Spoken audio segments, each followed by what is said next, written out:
In the previous lecture, we presented the main parallels between two proverb collections, the biblical words of the wise and the Egyptian instructions of Amenemope.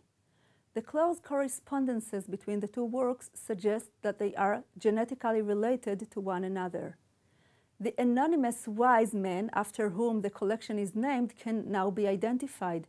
At least one of them is probably the Egyptian sage Amenemope. We will now discuss some of the main implications of this discovery. The most important contribution of the comparison between Hebrew and Egyptian material is the new exegetical light that it sheds on the biblical text. The Egyptian analogies elucidate some of the difficult sayings in the Hebrew collection. Let us examine how the exegetical problems we addressed before can be resolved in light of the Egyptian source. We noted the difficult word shalishim in the introductory passage of the collection. Have I not written for you shalishim of admonition and knowledge? The parallel verse in the Egyptian text seems to solve the problem. Look to these 30 chapters. They divert, they instruct.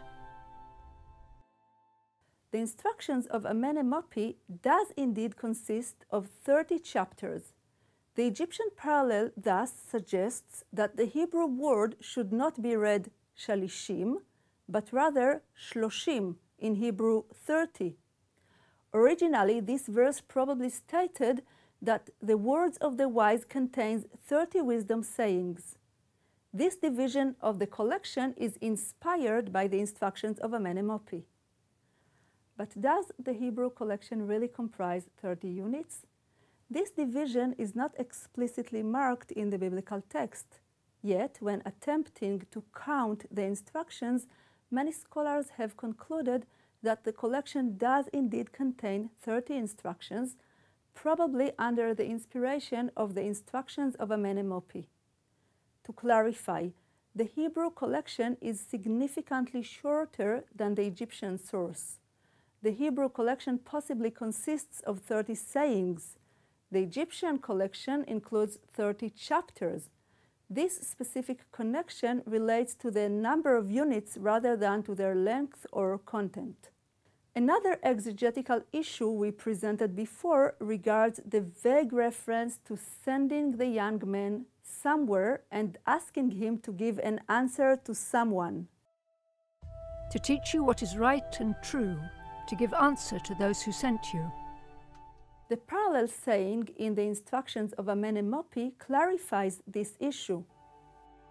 To know how to return an answer to one who says it, to bring back a message to the one who sends it. Amenemope is talking here about an envoy sent by a king or notable who is expected to report back on his mission. This verse therefore states that one of the sage's goals is to train royal officials. One of the skills the young man should master is how to be a loyal and efficient envoy. The theme of the loyal messenger is central in Egyptian and biblical wisdom. Ancient Near Eastern bureaucratic systems were heavily dependent on loyal men to deliver oral and written messages. Several sayings in Proverbs address the qualities of good and bad envoys. To give answer to those who sent you is probably one of these, now better understandable in light of the Egyptian text. Another problematic verse we looked at before deals with a skillful man who stands before kings. Have you seen a man diligent in his work? He will stand before kings. He will not stand before obscure men. The Egyptian parallel may assist us in identifying this mysterious functionary.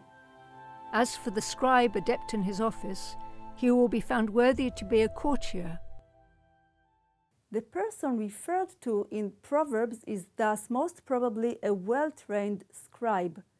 Thanks to his diligence, he would stand before kings, that is, attain a position in the palace. In addition to these specific exegetical insights, the analogies between the Hebrew and Egyptian texts are significant in many other ways. We will discuss some of these in the next lecture.